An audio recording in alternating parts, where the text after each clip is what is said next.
Selamat pagi para kader orang muda dimanapun Anda berada. Hari ini tanggal 29 Mei. Judul dari materi kita hari ini adalah Pimpinlah Jalannya.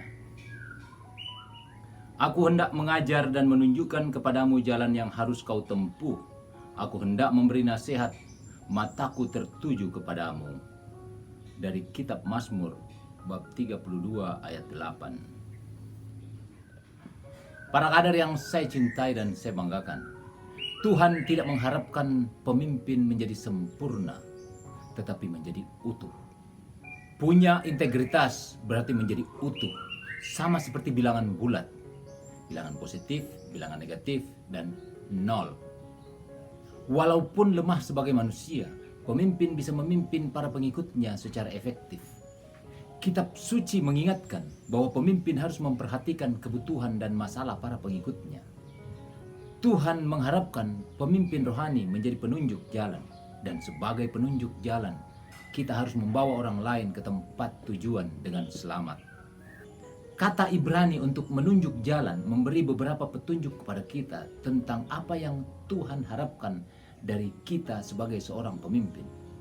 Mari kita cermati beberapa makna berikut ini.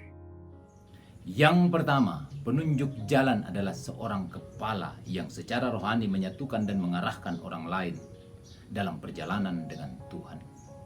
Yang kedua, penunjuk jalan membawa orang kepada jalan yang lurus dan kepada persekutuan dengan Tuhan. Yang ketiga, penunjuk jalan memberikan nasihat yang ilahi dan akurat kepada mereka yang membutuhkan.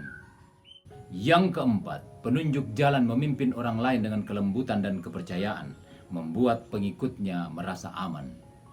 Dan yang terakhir, yang kelima, penunjuk jalan mendasarkan arahannya kepada Roh Kudus dan firman Allah. Para kader yang saya cintai dan saya banggakan, hari ini kita belajar tentang bagaimana memimpin orang lain.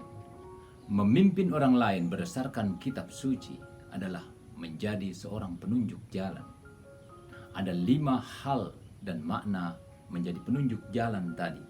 Kita belajar menjadi penunjuk jalan bagi orang lain. Menjadi penunjuk jalan adalah menjadi orang yang utuh. Utuh berarti berintegritas. Tidak harus sempurna, tetapi seorang pemimpin bisa memimpin dengan baik jika dia punya integritas. Dan integritas ini ditunjukkan dengan menjadi penunjuk jalan yang benar. Penunjuk jalan yang diharapkan Tuhan adalah penunjuk jalan yang bisa mengarahkan pengikutnya kepada Tuhan.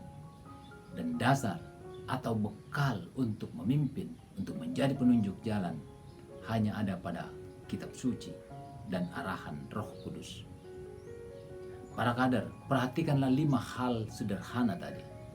Seorang penunjuk jalan adalah pemimpin rohani yang menyatukan orang lain kepada jalan yang lurus dan mengarahkannya kepada Tuhan. Seorang pemimpin yang baik juga adalah penunjuk jalan yang lembut dan bisa dipercaya, membuat orang lain yang mengikutinya, orang-orang yang jadi pengikutnya merasa aman dan nyaman. Dan seorang pemimpin yang baik adalah seorang penunjuk jalan yang selalu memberikan nasihat yang ilahi dan akurat bagi yang membutuhkannya.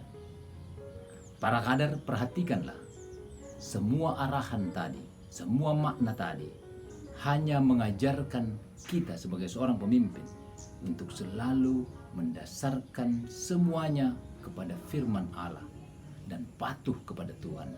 Dan semua pengikut kita hanya diarahkan pada satu tujuan, yaitu Tuhan. Jika kita sudah bisa menjadi penunjuk jalan yang baik, maka niscaya organisasi, kelompok, unit, atau apapun orang-orang yang kita pimpin akan tiba di tujuan yang benar.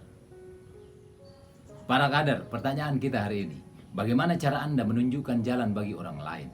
Selamat belajar dan berlatih terus-menerus setiap hari untuk menjadi penunjuk jalan. Mulailah dengan 5 hal sederhana tadi. Tuhan memberkati kita semua. Amin.